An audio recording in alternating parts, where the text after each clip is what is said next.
I always believed that the foundation of any strong relationship was built on trust and honest vulnerability. I remember the early days when our love was still new and untarnished by cynicism. Michael and I met at a mutual friend's dinner party, a chance encounter that quickly evolved into something I cherished beyond measure. His laugh was infectious and his confidence seemed to light up every room he entered, while I, with my quiet sensitivity, found solace in the way he made me feel seen and understood. In those halcyon moments, I allowed myself to believe that I had found a rare connection, a love that could weather any storm.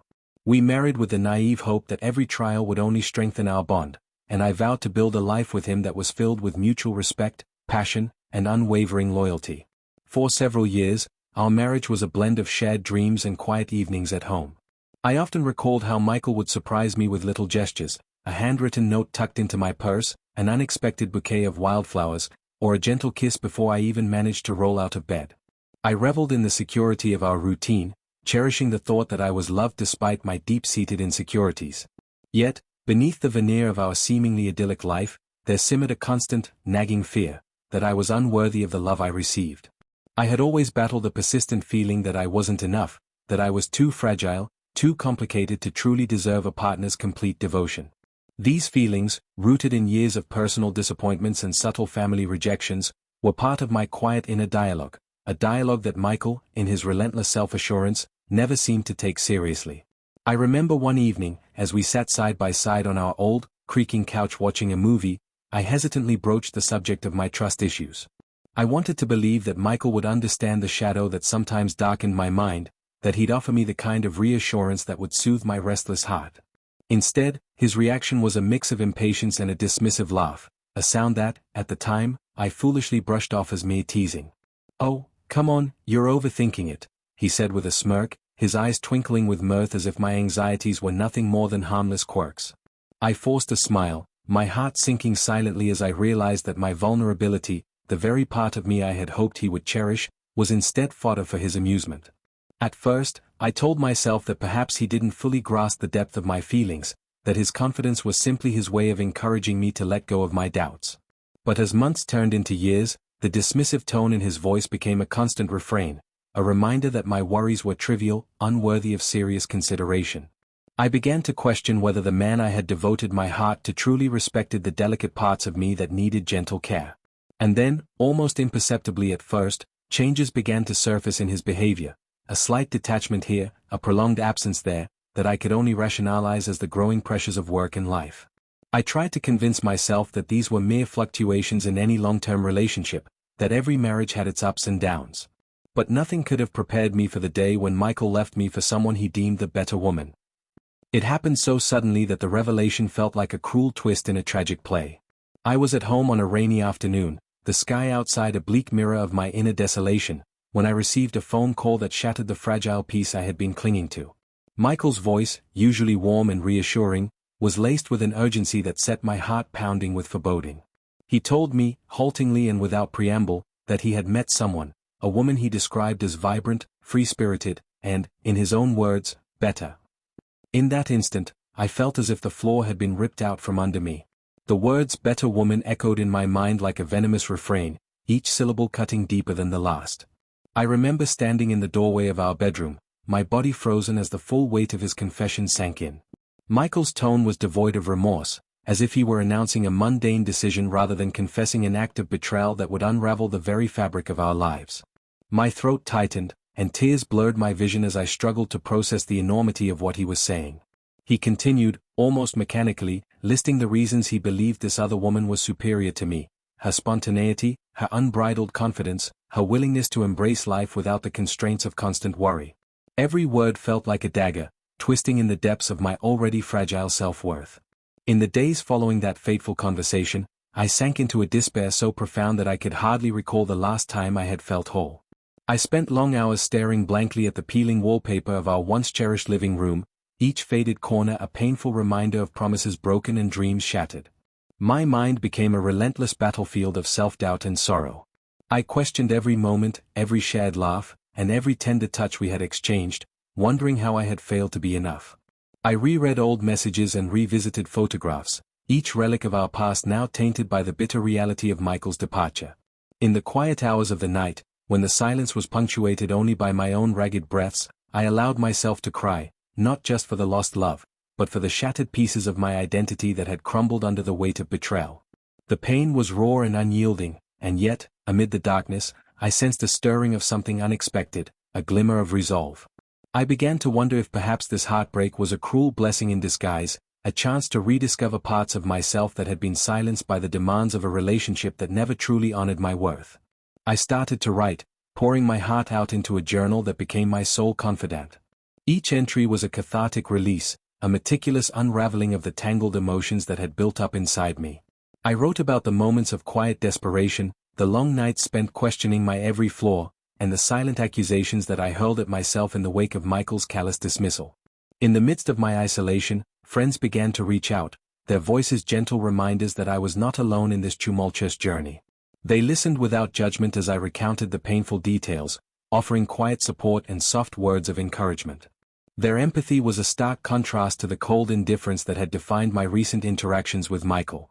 Slowly, I began to allow myself to accept that his departure, as devastating as it was, might also be an invitation to reclaim the parts of me I had long abandoned, the fierce, resilient woman who had once believed in her own worth despite the world's relentless insistence on her inadequacy.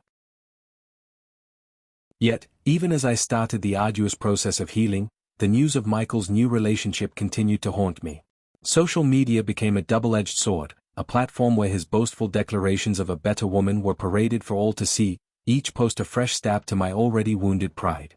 I found myself obsessively scrolling through old photos and messages, trying desperately to piece together the narrative of our past, a narrative that had suddenly been rewritten by his betrayal.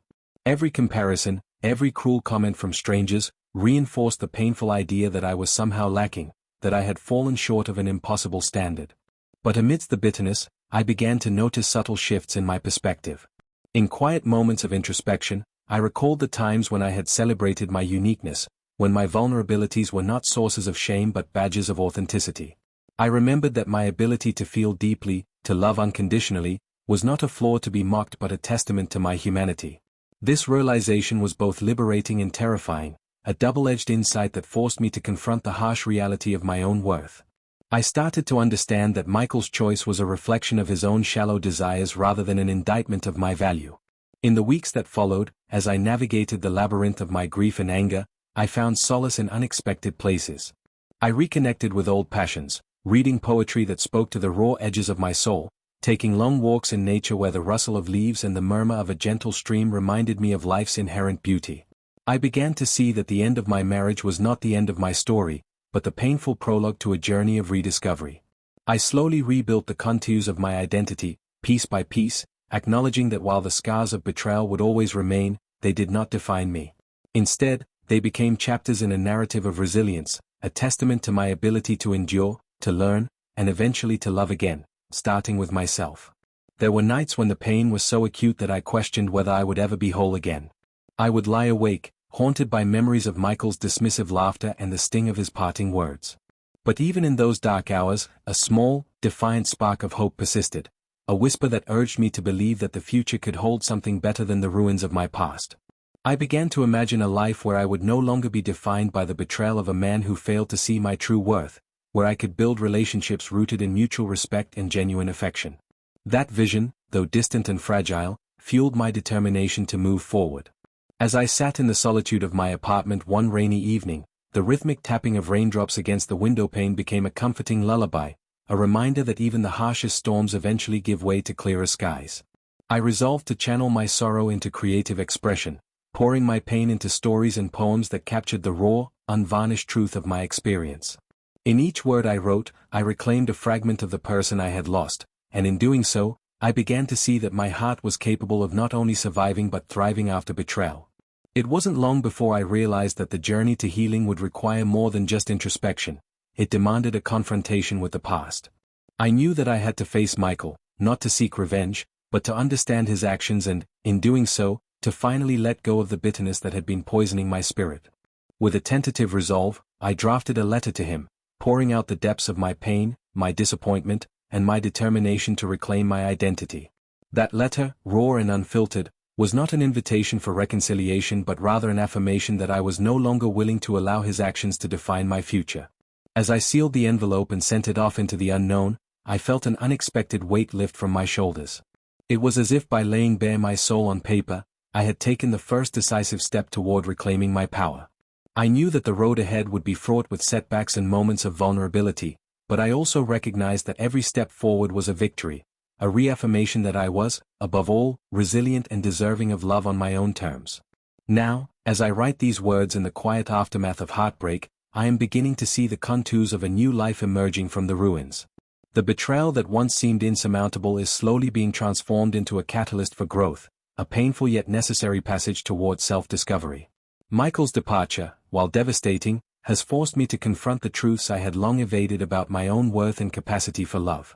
And though the scars of his betrayal will forever mark my soul, they are also reminders of a woman who dared to feel deeply, to love fiercely, and to rise again from the ashes of her own despair. In the stillness of this moment, I can almost sense the promise of tomorrow, a day when I will no longer be defined by the echoes of a lost love, but rather by the radiant strength that has emerged from my suffering. I am learning to embrace my past, not as a chain that binds me to misery, but as a foundation upon which I can build a future that honors the truth of who I am.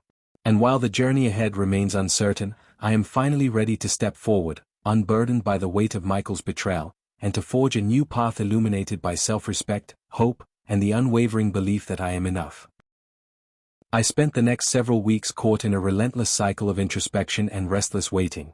After sending that raw, unsparing letter to Michael, I found myself oscillating between numb resignation and a fierce, burning need for answers. Each morning, I woke with the weight of his betrayal still pressing heavily on my chest, yet I couldn't shake the feeling that something within the chaos was shifting, an unseen current that would soon append the narrative of our broken marriage. I dedicated long hours to therapy, pouring my soul out onto paper and into the listening, empathetic silence of my counselor. In those sessions, I began to see the outlines of a life that was slowly emerging from the ruins, a life where I could embrace my vulnerabilities without shame and rebuild my identity on my own terms. It was during one of these sessions that I first heard whispers of an unexpected twist. A mutual friend, someone who had known Michael before our marriage had taken its fateful turn, casually mentioned that Michael's new partner, whom he had so proudly described as the better woman, was not as perfect as he'd painted her to be. At first, I dismissed it as just more gossip, another attempt by well-meaning friends to comfort me by pointing out that I wasn't alone in my suffering. But as I began to piece together bits of overheard conversations and subtle hints on social media, a disquieting picture emerged. Apparently, this woman, whom Michael had so arrogantly claimed to be his savior from our flawed union, carried a history far more complicated than the effortless charm he had boasted about. Late one sleepless night, as rain drummed softly against my window and my thoughts churned restlessly, I found myself sifting through old messages and posts. I discovered that the better woman had once been involved in a series of dubious relationships and had, in fact, been entangled in controversies that were hushed up by a network of acquaintances desperate to maintain her pristine image. I recalled the cold, calculated way Michael had spoken about her, as if her past were nothing more than a series of isolated missteps easily glossed over by her captivating smile. But now, confronted with the evidence of her troubled history, a past marked by instability, personal loss, and secrets that reeked of desperate choices, I began to question everything Michael had claimed. My heart, already battered by betrayal, felt as if it were being squeezed by a vice. The revelation was like a double-edged sword. On one side, it vindicated the suspicions I had long harbored about Michael's inability to truly understand or appreciate the depth of my own struggles. On the other, it planted the seed of uncertainty in his own narrative. If his new love was so far from perfect, then what did that say about his judgment and his capacity for loyalty? I wrestled with the irony of it all. The very qualities he had once ridiculed in me, the deep-seated insecurities I had fought so hard to overcome, were now the foundation of his misguided quest for something he believed was better. Days turned into restless nights as I mulled over these thoughts. I began reaching out to those who had known both Michael and his new partner long before this scandal erupted. Over hushed phone calls and quiet meetups in dimly lit cafes, I pieced together a portrait of a woman whose outward glamour concealed a turbulent past. I learned that she had struggled with her own demons, failed relationships, a series of poor choices made under the weight of personal despair, and a history of hurt that had left her scarred and desperate for validation. In many ways, her story was not so different from mine. It was just that she had managed to hide her vulnerabilities behind a facade that Michael, in his shallow pursuit of novelty, had fallen for without truly knowing her. The more I learned, the more the irony of our situation deepened. Michael, who had so arrogantly dismissed my need for emotional security and who had left me feeling worthless with his callous comparison, was now forced to reckon with the reality that the woman he thought was superior was anything but flawless. It was as though the universe had decided to balance the scales in a cruel twist of fate, revealing to him, and eventually to me, that perfection was an illusion built on carefully constructed lies. I couldn't help but feel a strange mix of vindication and sorrow. Vindication, because the narrative of my inadequacy was beginning to crumble. Sorrow, because I knew that the coming confrontation would only deepen the wounds that already festered within me. Then, almost as if summoned by the weight of the inevitable, Michael reached out to me. His message was terse, a simple request to meet, to talk, to clear the air. I hesitated for days, torn between the desire to confront him and the fear of reopening wounds that were still raw. Yet, something in his tone, an undercurrent of desperation that I had never heard before, compelled me to agree. We arranged to meet at a quiet park on a blustery afternoon, a place where the swirling autumn leaves could serve as witnesses to our troubled reunion. When I arrived, I found Michael seated on a weathered bench beneath a sprawling oak. His face, usually so confident and self-assured, was now etched with lines of regret and vulnerability. For a long moment, we simply stared at each other in silence, the space between us heavy with the ghosts of what had been and what might never be again. Finally, he spoke, his voice trembling as he began to explain. I never meant for any of this to happen, he stammered, his eyes darting away as if seeking forgiveness in the movement of the branches overhead. I thought I was doing what was best for me, what was best for us, maybe, but now I see that I was wrong. I was so blinded by the idea of something better, that I didn't stop to consider what I was leaving behind. His admission, raw and unguarded, sent a shiver through me. I listened as he recounted how, over the past few months, he had discovered things about her, details about her past that he had never anticipated. He talked about her unstable relationships, her bouts with self-destructive behavior, and the dark, painful memories that she had worked so hard to bury under layers of charm and deceit. With each word he uttered, I felt a tumult of emotions rising within me, anger, disbelief, and a reluctant sadness for the man I once thought I knew.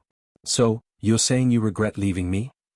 I asked quietly, not sure if I wanted to believe him, if I even cared to hear his apologies after all that had happened. Michael's eyes met mine, and for a brief moment, I saw something there that resembled genuine remorse. I don't know if regret is the right word, he confessed, his voice cracking with a mix of shame and longing. But I do know that I made a terrible mistake. I thought I could find something better, something that would fill the void inside me, but now I see that the void is because I've lost something far more precious than any fleeting excitement. I never truly appreciated you, the real you. His words, laced with the desperation of a man who had finally come face to face with the consequences of his actions, stirred a painful mix of empathy and indignation in me. I remained silent for several long minutes as the wind whispered around us, carrying with it the scent of fallen leaves and the promise of change. Part of me wanted to lash out, to let him feel the same deep hurt I had endured. Yet another part of me, battered though it was, recognized that this moment might be a turning point, a chance for both of us to confront the reality of our choices. I asked him why he had waited until now to come to me, why he hadn't reached out sooner, when his new partner's troubled past was already beginning to surface. Michael's gaze fell to the ground, and when he spoke, his words were almost inaudible. I was scared, he admitted, and that single word, so simple, so human, seemed to encapsulate the myriad of emotions that had led him to this point. I was scared of losing everything, of facing the truth about who I really am. And then I saw her, saw what she really was, and it hit me like a ton of bricks. I realized that in chasing an illusion, I had lost something irreplaceable. I beg you, please, if nothing else, try to understand that I'm trying to make things right. His plea, raw and unadorned, did little to erase the pain I felt, but it forced me to confront the complexity of our relationship in a way I hadn't allowed myself to before. I remembered the countless times I had tried to warn him that my trust issues were not a weakness but a sign of my deep capacity to love and feel, and now, in the wake of his betrayal, that very trait had become the center of his remorse. The irony was bitter, yet it was also a mirror reflecting the depths of human frailty. We talked for what felt like hours, about the mistakes we had both made, about the illusions we had clung to, and about the difficult, uncertain road ahead. Michael admitted that his infatuation with the better woman had been built on superficial fantasies and that the reality of her past had shattered the ideal he had constructed. He spoke of sleepless nights spent haunted by visions of her unstable relationships and her dark, unresolved scars, a past that made him question everything he had once believed about love and compatibility.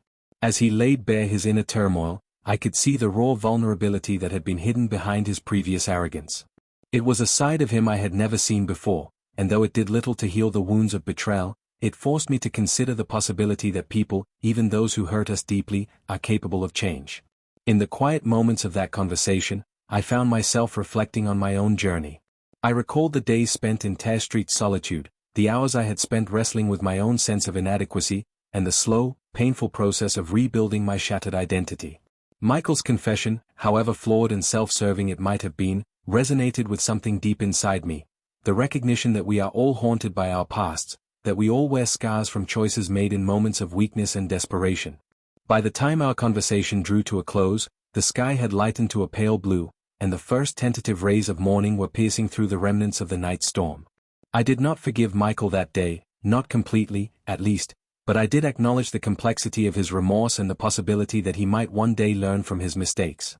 As I left the park, a tumultuous mix of anger, sorrow, and cautious hope churned within me. I knew that healing was a long, arduous process and that some wounds might never fully close, but I also recognized that this confrontation marked a crucial step in reclaiming my power. In the days that followed, I immersed myself even deeper in the process of self-discovery. I rededicated myself to therapy, to writing, and to the small rituals that had once brought me comfort, a morning walk with a steaming cup of tea, a quiet hour spent lost in the pages of a well-worn book, or an evening spent in the gentle embrace of music that spoke directly to my heart. I began to see that while the pain of betrayal was a part of my story, it did not have to be its defining chapter. Instead, it could serve as the crucible from which I would forge a stronger, more resilient self. I also reached out to friends and family who had stood by me through the darkest moments. Their words, laced with understanding and compassion, reminded me that my worth was not measured by the mistakes of someone else. Gradually, I started to rebuild a support network that was grounded in genuine care and mutual respect. I learned to set boundaries and to assert my needs without guilt, a skill that, though painful to cultivate, began to restore the faith I had lost in myself. Meanwhile, Michael's new relationship continued to unravel in the public eye as more details about her troubled past emerged. The scandal, once a private affair, began to dominate social conversations and online forums. As the full picture came into focus, many of those who had once lauded Michael's decision now turned their judgment toward him. It was a cruel twist of fate, a cosmic balancing of the scales that left him vulnerable and exposed. I watched, detached yet acutely aware, as the tides of public opinion shifted, each new revelation about her unstable past further discrediting the idea that she was the better woman he had so desperately sought. The irony was not lost on me. The man who had so arrogantly dismissed my fears and vulnerabilities was now being forced to confront the reality that his quest for something superficially superior had led him into a labyrinth of his own making. I received messages from acquaintances who expressed their surprise at his sudden change of heart, their voices tinged with a mix of schadenfreude and pity. Yet, amid the gossip and the relentless scrutiny, I maintained a guarded distance, determined not to let his failures define my journey toward healing. In the quiet solitude of my nights, as I continued to chronicle my thoughts in my journal, I began to see the possibility of a future where I could reclaim my identity and rebuild my life on my own terms. Michael's desperate pleas, his tentative admissions of regret, and the unraveling of his new relationship all converged to create a moment of reckoning, not just for him, but for me as well. I realized that I had reached a crossroads. I could either allow his actions and the subsequent fallout to shackle me to the past, or I could harness the pain as a catalyst for personal growth and transformation. I chose the latter. Slowly, deliberately, I began to stitch together the pieces of my life that had been scattered by betrayal. I took up new hobbies, rekindled old friendships, and even ventured into creative projects that allowed me to express the raw, unfiltered truth of my experience. I started volunteering at a local community center, finding solace in the act of helping others who, like me, had been scarred by life's unpredictable blows. Each day was a small victory, a testament to the resilience of the human spirit, and a reminder that I was capable of rising from the ashes of my own despair. Even as I focused on my personal growth, I never lost sight of the lessons that Michael's betrayal had taught me. I learned to trust more cautiously, to value my own emotions without allowing them to become weapons wielded by those who would mock them. I discovered that forgiveness, though a lofty ideal, was not something to be granted lightly or without consequence. It was a process, a slow, deliberate journey of understanding, acceptance, and, ultimately, self-love. And as I continued along that path, I found that the wounds of the past began to heal, replaced by scars that served as quiet reminders of the strength I had forged in the crucible of pain. Now, as I stand on the threshold of a future that is still uncertain but filled with promise, I can look back on these tumultuous months not with regret, but with a sober appreciation for the lessons learned. Michael's desperate pleas and the unraveling of his so-called better woman had forced me to confront the core of my own insecurities and to rebuild my life from the inside out. The journey was far from over, and there were still days when the memories of betrayal would sting with the raw intensity of loss. Yet, I also know that every step I take, every moment of courage in the face of overwhelming pain, brings me closer to the woman I was always meant to be, resilient, self-assured, and unafraid to embrace the beautiful complexity of my own truth. And so, with cautious optimism and a heart that has learned to beat in spite of its scars, I continue forward, each day a testament to the transformative power of suffering, each breath a quiet defiance against a past that once sought to define me. The storm of betrayal may have left its mark, but it will never extinguish the light of hope that now burns steadily within me. I spent the following days in a whirlwind of introspection and cautious determination, each moment filled with the resolve to forge a future where I was no longer defined by the betrayal I had suffered. The days blurred together as I immersed myself in a process of rebuilding, not just a life without Michael, but a life replete with self-respect, passion, and an unyielding commitment to honoring every facet of who I was.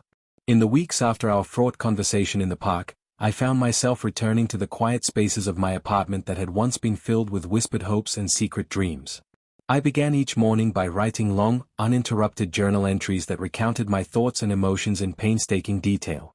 Every line I penned was a small act of reclamation, a way to take back the narrative that Michael's betrayal had so cruelly rewritten. I wrote about the sting of his dismissive tone when he laughed at my insecurities, about the moment I learned he had chosen someone he called better over the quiet, honest love I had given him. And as I wrote, I slowly began to recognize that the pain I felt was not a mark of weakness, but evidence of a capacity to love deeply and to endure even the harshest of storms. As autumn deepened, I discovered that healing was not a linear journey but a mosaic of progress, setbacks, and unexpected revelations. I started attending weekly therapy sessions, where I delved into the roots of my self-doubt and began untangling the web of emotions that had been spun over years of feeling unworthy. In those sessions, I learned to see my vulnerabilities as strengths. My tendency to worry, once a source of ridicule for Michael, became a window into my profound sensitivity, a quality that allowed me to connect with others on a level that was raw and real. My therapist helped me reframe my internal dialogue, teaching me that the same sensitivity which made me question the fidelity of others also enabled me to appreciate the beauty of empathy, compassion, and authentic human connection. In parallel, I took deliberate steps to reconnect with parts of myself that I had long neglected. I rejoined a local book club that met in a sunlit room at a small community center, where discussions of literature slowly evolved into discussions of life, loss, and renewal. The members of the club, each with their own stories of heartache and triumph, became a source of gentle support and inspiration. I found solace in the shared vulnerability of strangers who, like me, had learned that the scars we bear are not badges of shame but reminders of our resilience. At the same time, I ventured out into the world with a newfound sense of cautious optimism. I began to attend art exhibits, to wander through bustling streets and quiet parks alike, and to allow myself moments of pure, unguarded joy. The simple act of sitting in a busy cafe, observing life as it unfolded around me, filled me with a sense of wonder that I had almost forgotten. Slowly, the sharp edges of my grief began to soften as I embraced the possibility that a future free of Michael's betrayal was not only conceivable but within reach. One chilly evening, as the wind rustled through bare branches and the city lights flickered in the distance, I found myself at a small, intimate gathering organized by a friend from the book club. The venue was a converted warehouse, its industrial interior softened by warm, ambient lighting and the gentle hum of conversation. I remember sitting in a circle with a handful of strangers, each of us sharing stories that ranged from heartbreaking to hilariously absurd. As I listened to their accounts of lost love and personal reinvention, I felt the weight of my own sorrow begin to lift. In that moment, I realized that while the pain of Michael's betrayal would always be a part of me, it no longer needed to dictate the entire narrative of my existence. I could choose to see it as one chapter in a much larger, richer story, a story of transformation and unyielding self-discovery. In the midst of this personal renaissance, news of Michael's situation continued to circulate in hushed tones through social media and mutual acquaintances. His new partner's troubled past, which I had pieced together from fragments of gossip and half-whispered secrets, gradually became public knowledge. As details emerged about her unstable relationships and the tumultuous choices of her past, it became painfully clear that Michael's search for a better woman had been nothing more than a pursuit of an illusion. The scales of public opinion, it seemed, were beginning to tip against him, and as I watched the narrative unravel, I felt a strange sense of vindication. Not because I rejoiced in his misfortune, but because it reinforced a truth I had come to embrace, that authenticity, in all its messy complexity, was infinitely more valuable than any shallow ideal of perfection. The turning point for me, however, came on a particularly crisp winter day when I received an unexpected message from Michael. It was brief and unsophisticated, devoid of the eloquence or regret that one might hope for in such circumstances. He wrote simply, "I need to talk. I have so much to explain." The message sent a shiver through me, a mix of dread and a lingering desire for closure. I hesitated for a long time before deciding to meet him once more. Deep down, I knew that if I was ever to fully reclaim my life, I needed to confront the last remnants of our shared past, to understand his perspective even if it did nothing to justify his actions. We arranged to meet in a small, neutral cafe on the edge of town, a place far removed from the memories of our early, blissful days. When I arrived, I saw him sitting alone at a corner table, his face shadowed and his eyes betraying a vulnerability that I had never witnessed before. For a long time, we sat in silence, the air thick with the unspoken words of regret and sorrow. Finally, Michael began to speak, his voice trembling as he recounted the tumultuous events that had led him to this point.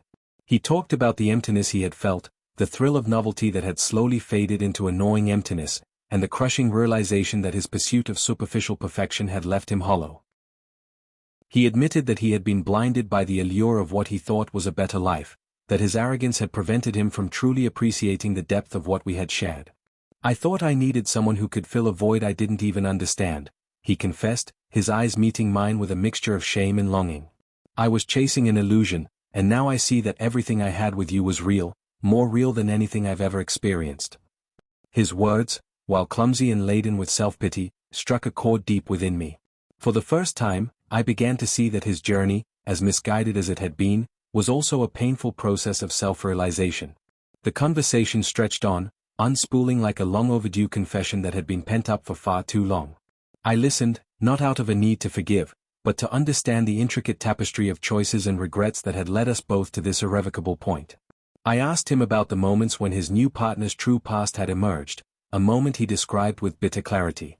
He recalled a night, not unlike our engagement party, when the carefully constructed facade of his new love had crumbled, revealing a history marred by instability, broken promises, and personal demons he had never anticipated.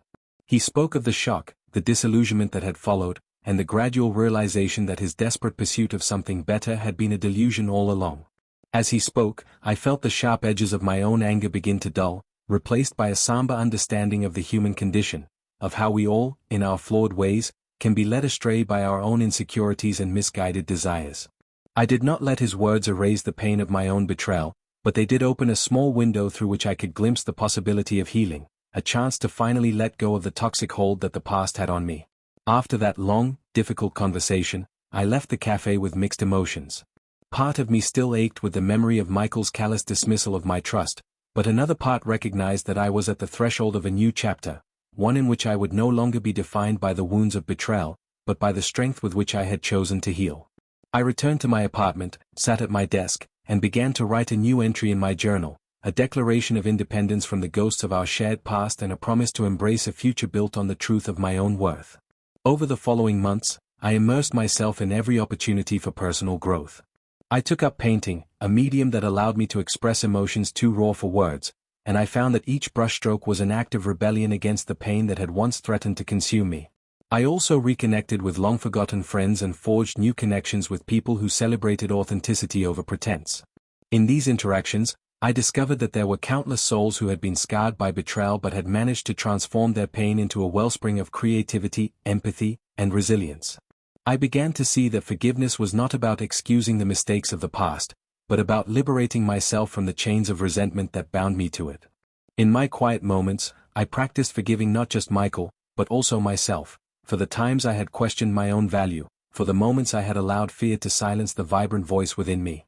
I learned that every scar told a story, and that each painful chapter was a necessary part of the tapestry of my life. Slowly, I started to rebuild my identity, piece by piece, reclaiming the dreams and passions that had been sidelined by the relentless storm of betrayal. One particularly memorable day, as winter began to thaw into a tentative spring, I found myself standing in front of a mirror, looking at the person I had become. The eyes that met my gaze were no longer those of a broken woman defined by loss, but of someone who had endured and emerged stronger, a woman whose scars were not hidden in shame, but proudly displayed as emblems of her survival. I realized that while Michael's betrayal had once threatened to shatter me, it had also forced me to confront the depths of my own resilience. In that moment, I vowed that I would never again allow anyone else's actions to determine my worth, and that my future would be guided by the unshakable belief that I was enough, exactly as I was. As I continued down this winding path of healing and self-discovery, I gradually began to see that the end of one relationship was not the end of all possibility. It was, in fact, the beginning of a new chapter, one where I could forge connections based on mutual respect, honesty, and a shared willingness to embrace life in all its imperfect glory. I learned to cherish the solitude that had once been a source of sorrow, transforming it into a space for creativity, reflection, and renewal. I took long walks in nature, letting the rhythm of the seasons remind me that even after the harshest winter, the promise of spring is always just around the corner. In time, the bitter memories of Michael's dismissal and the hurtful comparisons that had once defined our relationship began to fade into the background, replaced by a clearer understanding of who I was and what I deserved. I discovered that true love, whether for another or for oneself, must be rooted in acceptance and genuine care. And while the pain of the past would always be a part of my story, it no longer held the power to dictate my future. Instead, I carried it with me as a reminder of the incredible strength that comes from overcoming betrayal, of the beauty that arises when one learns to stand tall despite the weight of the world. Now, as I write these words, I feel a quiet optimism for what lies ahead. The journey has been long and arduous, a path marked by heartache, hard-won revelations, and countless moments of both despair and triumph, but it has also been transformative. I have learned to trust again, not in the naive way of the past, but with a cautious openness that honors both my vulnerabilities and my strength. I have learned that every ending, no matter how devastating, is also a beginning, and that my future is mine to shape with courage, resilience, and a renewed sense of self-worth. With each sunrise, I step forward into a life that is entirely my own, a life built on the promise of new beginnings, the power of self-love, and the unyielding belief that I will never again be defined by the actions of another. The scars remain, etched into my soul as enduring symbols of a battle fought and won. And as I continue to write the next chapters of my life, I do so with a heart that is both tender and strong, knowing that the light of my true self will always guide me, no matter how dark the night may seem. In the final analysis, I have come to understand that the painful journey of betrayal and recovery is not a story of defeat, but one of rebirth. I have learned that the wounds inflicted by Michael's callous choices have, in their own cruel way, paved the path toward a more authentic, self-empowered me. And though the road ahead may still be fraught with challenges and unexpected turns, I now face it with an unwavering resolve to honor my own truth, to celebrate every triumph over adversity, and to embrace the infinite possibilities of a future built on love, true, honest, and entirely my own.